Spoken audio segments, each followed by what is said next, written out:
our winter, I mean, January was an exception. We had a lot of sun, but typically we Uh-huh. don't get exposed to a lot of sun. And Right. so what can happen is our vitamin D levels decrease quite a bit during the winter time.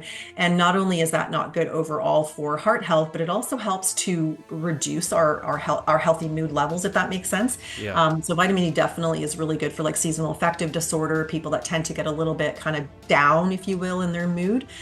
So yeah, all sorts of benefits in taking vitamin D with or without omega-3, but it's just nice to have it. It's convenient. What is the most important supplement that you can take to help with, overall heart health? Because while there are a variety of options available, I think that omega-3s are definitely the most important. And I'm sure your listeners are familiar with omega-3s. But in terms of like the body of clinical research, nothing really beats omega-3 fatty acids, and their importance for helping to, keep a healthy heart. But why are they so important to our health? Well,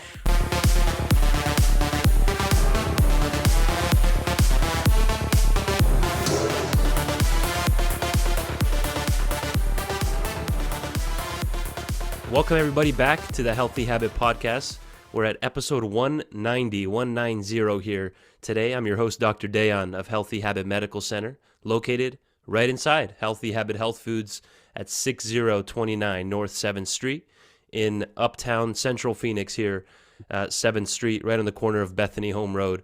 And we're talking with Yolanda Fenton here today, Director of Product Innovation for Natural Factors. She has spent close to 30 years in the nutraceutical and supplement industry, advancing product development and education. Her focus and passion for spotting product trends has helped to direct the dynamic evolution and growth of the wonderful company known as Natural Factors. Today we're going to be covering classic heart health nutrients, which is an incredibly important topic here. The number one cause of death in North America is heart-related complications or, strokes, heart attacks, blood pressure issues, and much more. So Yolanda, welcome back to the program. thank you for having me. Well, I'm excited to dive into this episode. Like I said, it's extremely important. I literally was just interacting with a patient on 3 different blood pressure medications. Some people have been on 4 different blood pressure medications plus a statin.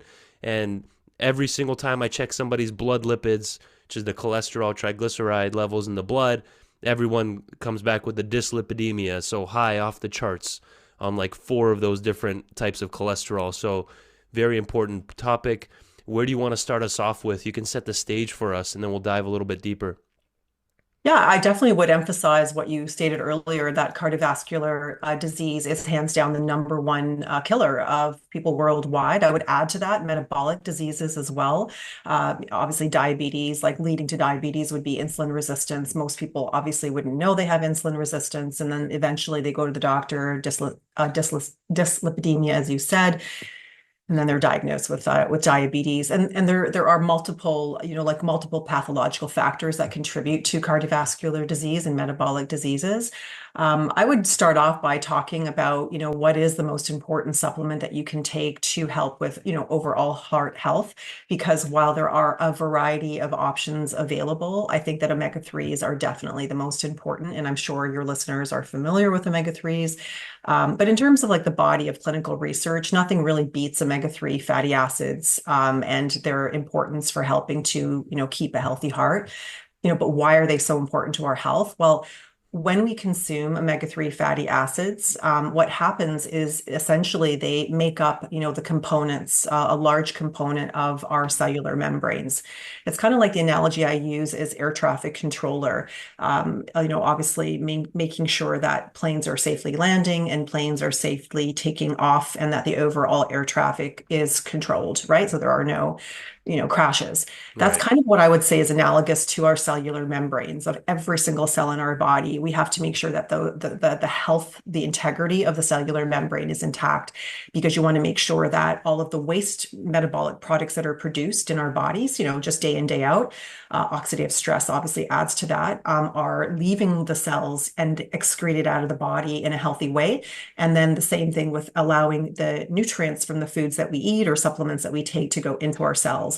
And so when you take omega-3 fatty acids, whether it's from your food, whether it's from your supplements, you're literally increasing the levels of omega-3 fatty acids, which helps with the integrity, right? The health of the Yeah. overall cellular membrane. And so that just allows, the rest of the body to function properly. And when we think of omega-3s in our tissues of every single cell, where do we find that they're the most, concentrated? Definitely the brain, our eyes, the retina in particular, and of course, our heart tissue.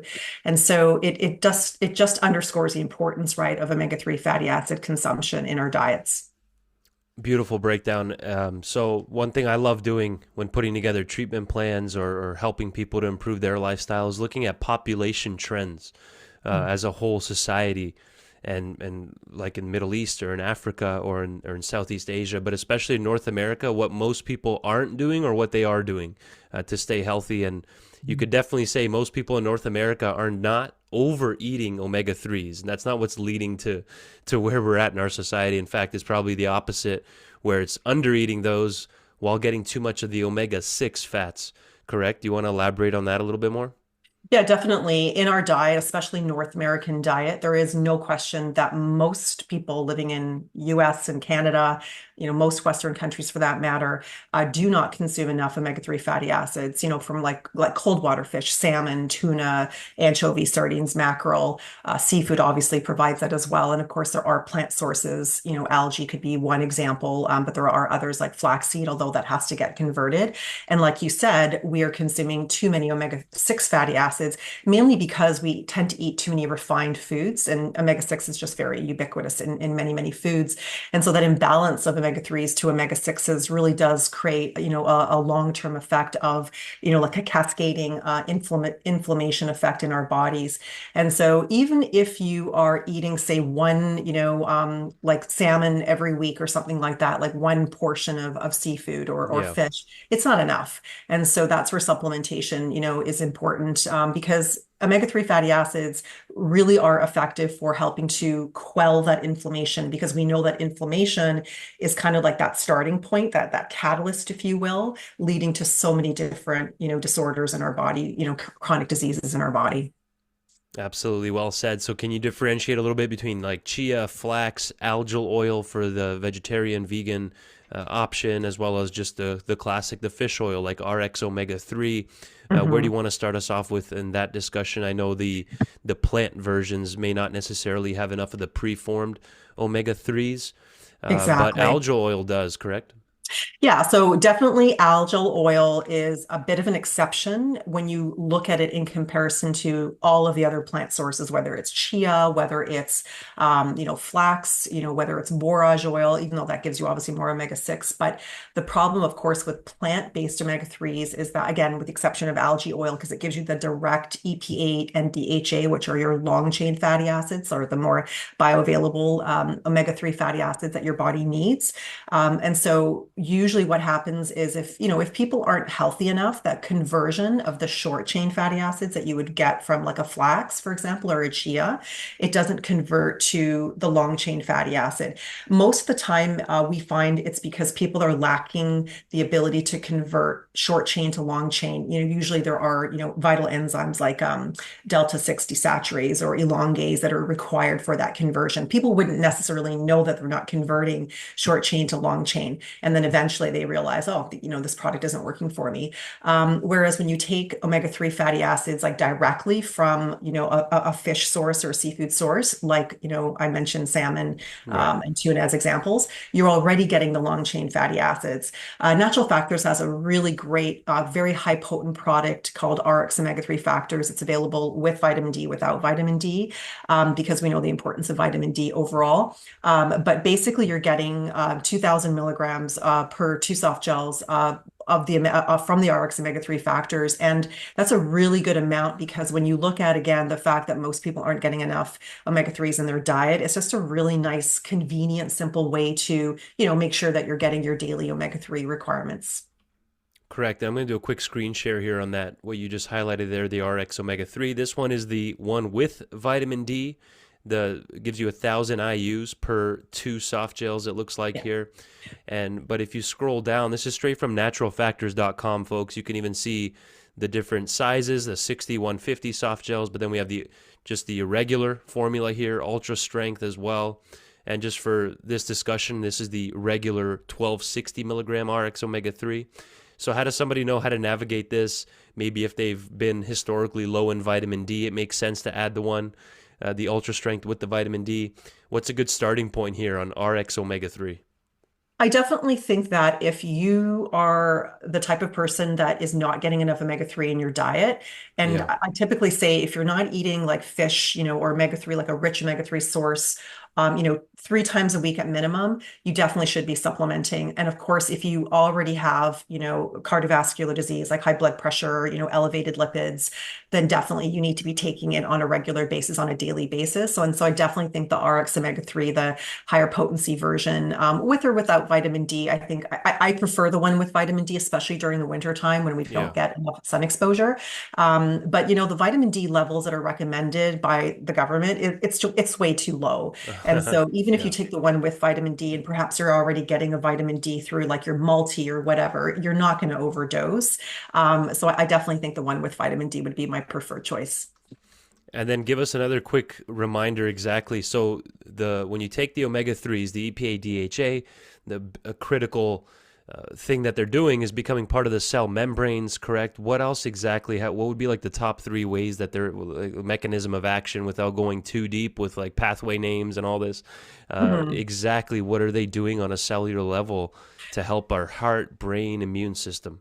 Yeah, I think another key mechanism of action is through helping to increase nitric oxide production. Oh, Nitric okay. oxide is a very Interesting. important, yeah, a very important, chemical, if you will, that essentially when we consume omega-3 fatty acids, there are other food sources as well, like beets would be a great example of helping Right. to really increase nitric oxide production very well. But nitric oxide production, what it does is it helps to just relax our vessels, our arteries and blood vessels. And so that relaxation allows for more of an opening so that the blood flow can basically go back to normal, blood pressure levels. I definitely think that through that nitric oxide production, it's also helping to improve endothelial function, which is also really important in the context of helping to prevent, the common CVD symptoms, and just helping to prevent the laying down or the buildup of plaque. And that, of course, is hands down correlated, right, with atherosclerosis and things like that. So those are a couple of other ways in which omega-3 fatty acids help to improve overall heart health. And you can see they're coming from, thank you for that. Appreciate that. People want to know exactly what's going on here. Why should I take something? And that's a good take home point there. The anchovies, sardines, mackerel, and or herring. Why those in particular? How does that come down to those when it comes to like there's no salmon in this particular one. Mhm. How do you go about choosing the particular fish for the fish oil concentrate? Yeah, that's a great question. There's a lot of confusion, obviously, and salmon, I do mention salmon just because I think it's a really good source, Yeah. but it is definitely lower in the omega-3 fatty acids, Okay. notably the EPA and the DHA. It is a good choice, but if you want to go, if you need something a little bit higher potency, the sardines, mackerel, anchovies, herring, they just have naturally higher levels of EPA and DHA. And so from a commercial availability, in terms of making something that's, not super expensive, these Right. are definitely the more affordable, more effective ways that you can reach those higher levels of EPA and DHA, which is why they're so commonly found. It's what we use in a lot of our RX omega-3 products. Amazing. So again, this is the Ultra Strength with vitamin D. I highly suggest if you haven't yet ever checked your vitamin D3 levels in the blood with your practitioner, your doctor, request it. More and more doctors are starting to check the vitamin D levels, which is nice. And you'd be surprised, Yolanda, even here in Arizona, people are deficient or very, very low on the low end of the range of the vitamin D. So how important is that? In addition, like why is the vitamin D combined with the fish oil with EPA and DHA and not as a standalone by itself? Yeah, I mean, vitamin D is a very important vitamin to take. It helps with the absorption of so many other nutrients, like Mm, obviously calcium and magnesium would be one example. And vitamin D does play a very important role alongside other minerals like calcium and magnesium in helping to prevent calcium in particular from essentially getting into the tissue of our arteries, right? Because we don't want calcium buildup. It contributes right. to plaque buildup, which is not good. But vitamin D is also important for, healthy immune response, which also contributes right to helping to quell that inflammation. So it's just a nice feature to include it because I think that people just don't realize, like you mentioned, Arizona, right? I don't think the majority of people would realize that even though Arizona has, like, especially compared to where I live in British Columbia, Canada, Yeah. where our winter, I mean, January was an exception. We had a lot of sun, but typically we Uh-huh. don't get exposed to a lot of sun. Right. And so what can happen is our vitamin D levels decrease quite a bit during the winter time. And not only is that not good overall for heart health, but it also helps to reduce our healthy mood levels, if that makes sense. Yeah. So vitamin D definitely is really good for like seasonal affective disorder, people that tend to get a little bit kind of down, if you will, in their mood.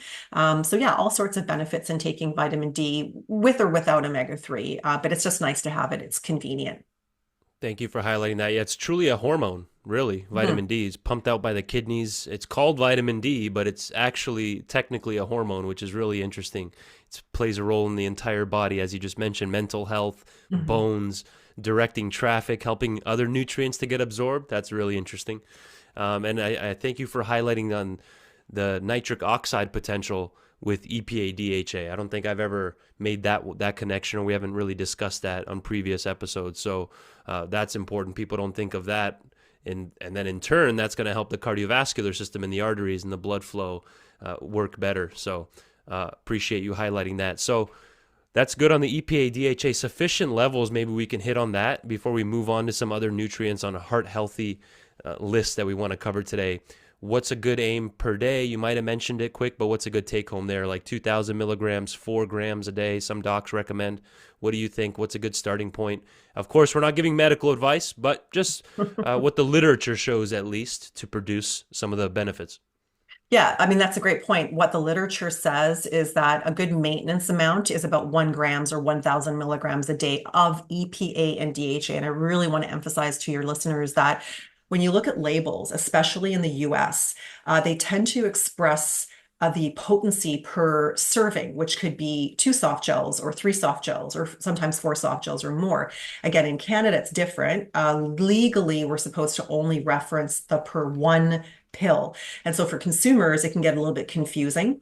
On top of it, with fish oil, a lot of companies, again, especially in the US, they tend to put the input amount of the fish oil and not the specific concentrated amount of EPA and DHA. So when I talk about 1 gram as a maintenance amount that's recommended, per the clinical studies that have been conducted, definitely it's referring to 1 gram of EPA DHA. If you are not getting enough seafood omega-3s, fish source and seafood source omega-3s in your diet, then Right. definitely on top of that, if you have, a family history of, elevated cholesterol or, CVD symptoms in general, then you need to for sure go higher. That's where I would say like 2 grams to 4 grams, again, based on the research, is the recommended amount, again, of EPA and DHA.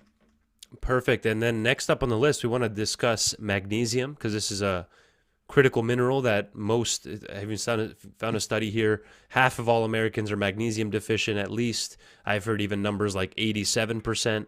So critical heart nutrient, correct? Yolanda, let's dive into magnesium, and why did you want to highlight this one today? Yeah, well, like you said, it's definitely something that when you're deficient in, it can lead to so many different heart issues, like arrhythmia would be one example, palpitations.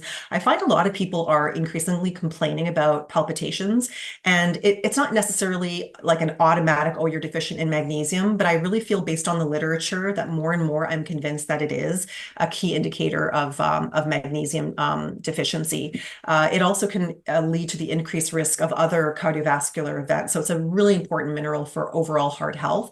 One of its key functions is to regulate blood pressure. And again, we know that an increasing number of Americans and Canadians are experiencing high blood pressure, which can, of course, lead to, heart attack and stroke. Magnesium also plays a really important role in maintaining healthy heart muscle. And we forget sometimes that our heart is really a very large muscle. Right. And then magnesium, although it has a lot of other functions in the body to help maintain heart health, one of the key things that it does is to help prevent the buildup of plaque. And again, that's so important because the atherosclerosis rates, like essentially where our arteries start to narrow and narrow, and then it just increases our blood pressure. That's a result of this plaque that's building up. And so magnesium is a really, really effective mineral at helping to just maintain overall heart health. I would say much like omega-3s, it's very foundational. And it's something that I would recommend that everybody should be taking because I just don't think that people are getting enough of it in their diets. And so when it comes to absorbability, there's like 12 different types of magnesium that somebody could target. You know, we have the taurate, we have the citrate, we have the bisglycinate, which I've actually used a lot of through natural factors. But what's a good starting point? Does it really matter what form is used when it comes to at least trying to raise our levels up and benefit the heart, the cardiovascular system? Yeah, there definitely are forms that are more bioavailable, as we've heard that term. You mentioned citrate. Citrate is definitely, I think, a really nice, convenient, and effective go-to. It's very affordable. It's a really good, like a fairly high elemental value, not as high, of course, as something like oxide, but it Okay. definitely does have better bioavailability. So I think overall, regardless of the magnesium source, the key thing is to just help increase our blood plasma levels of magnesium. You mentioned the taurine, the taurate magnesium source. That's definitely getting more recognition because it's definitely associated, at least as a source of magnesium, that's more associated as being, heart healthy. So that's definitely a source that you could that consumers could reach for. I think overall, as long as you're getting a good quality, good amount, and the amount can range anywhere from like 150 milligrams to like 400, 450 milligrams. Again, you really need to look at your diet. What am I eating on a regular basis? And then if you're really not eating enough foods that have enough magnesium, nuts and seeds would be a good example. Some, animal protein, some legumes. Right. You need to supplement with magnesium. Yeah, well said. So, in our next natural factors check-in here with Yolanda, I want to do, if we can, at least a part 2 or even a part 3 because we have a long list here I want to cover. It's such an important topic like nattokinase and Yeah. celery seed, which is incredible in the blood pressure arena. But maybe if we can at least highlight nattokinase as well, and then we can always go deeper because I still want to eventually hit on saffron and pharma GABA and things like ashwagandha from the stress aspect, since a lot of these issues are due to underlying stress, chronic stress that can spike blood pressure and cause inflammation in the body. So at least Mhm. I want to cover nattokinase with you with the time that we have here today. Can you highlight that one for us? Why is this an important one to have on the radar? Yeah, so nattokinase is sourced from natto. It's like a cheese-like food made from soybeans, like fermented soybeans that are fermented with Bacillus subtilis, which is a probiotic. It's a food that's consumed in Japan and other Southeast Asian countries for more than like 2,000 years. Natto consumption is believed to be correlated to longevity in many of these Southeast Asian countries. Recent studies demonstrated that a high natto intake was associated with decreased risk of total CVD mortality rates, in particular, decreased risk of mortality from ischemic heart diseases. Now, natto contains a potent fibrinolytic enzyme called nattokinase, which you've mentioned. Hmm. And what it does is it helps to essentially help break down fibrin, and fibrin is basically a protein that's associated with blood clots. And so the idea is that if you can break that down or dissolve the blood clot fibrin, that will help to help reduce our blood pressure, to overall improve our heart health. And again, unless you're eating natto in your diet, which I Yeah. don't think most North Americans do. I think that nattokinase is definitely a valuable supplement for people to consider to help as a systemic enzyme. One thing I want to mention with it is that you must take it away from food. You don't want to consume it along with your food. You want to take it when you have an Mm. empty stomach, and that's simply because you don't want the nattokinase, because it is an enzyme, to break down the food that you're eating. Rather, you want it to be, you want to allow it rather to just function in the body without having to worry about competing, with digestion. And you can see even just a quick Google search, if you go nattokinase health scholar, you can see there's research out of China from just 5, 6 years ago, a promising alternative in prevention and treatment of cardiovascular diseases. Tons of research on nattokinase. and or kinase, depending on how you want to pronounce it. Yeah, and most people, you're right, aren't just eating a bunch of natto in the diet. It's not the best taste.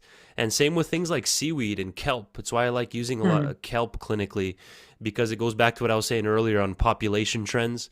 If you see that Japan is consistently in the top 3 life expectancy, and they're eating natto and seaweed and kelp in the diet and getting way more iodine than the average North American, it Yes. might be something to look into, right? So again, nattokinase, like you said, it is an enzyme. Anytime you see ASE at the end, think enzymes. And you said to have it away from food for optimal absorption, so it works the best that way, correct? Correct, absolutely. Yeah, like I said, it's not intended to be taken as a digestive enzyme. Yeah, Digestive enzymes are obviously with the intent of helping you digest your food, maybe because you're not able to break down the complex carbohydrates from legumes, for example. That's not what nattokinase is for. Nattokinase is specifically to help break down that fibrin, which I mentioned earlier. right. And here's just a quick little summary for the YouTube viewers. You could see a chart here that just shows all the different ways it could potentially be helping in the world of cardiovascular diseases, from reducing blood clot risk to the blood pressure world, calming chronic inflammation, even in Alzheimer's and the stroke and atherosclerosis side of things. So I appreciate you highlighting that one, Yolanda. Again, kinase, you can find that through Natural Factors. We have that here at the store, and it's from the whole natto concentrate, 2000 activity for the what's it called here? It's from the non-GMO soybean, which is really important. It's already pre-fermented. A lot of people are hesitant to take soy. Do you want to quickly clear the air on that one? As long as it's non-GMO, organic, you can see all some of the longest living countries are consuming soy products.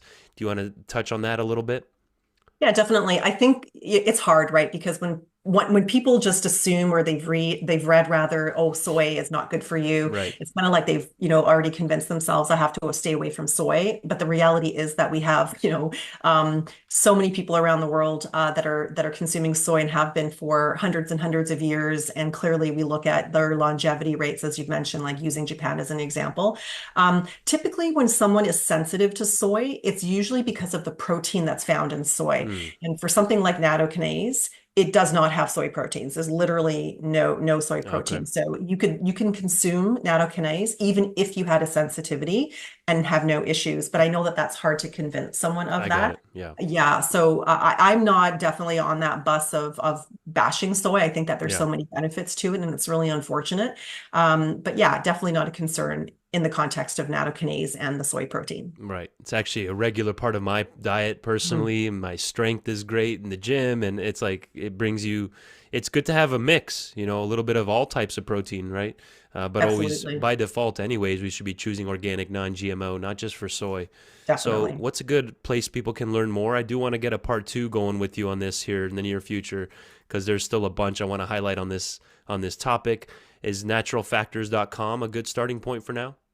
Absolutely. That's our website, naturalfactors.com. All of the products that we sell, I mean, we pretty much, as a family-owned company, been in business for over 60 years. We have the whole, A to Z of supplements, vitamins, minerals, specialty supplements like nattokinase, celery seed extract, etc. But a great starting point. Thanks, Yolanda, for your time. As always, much appreciated. Thank you.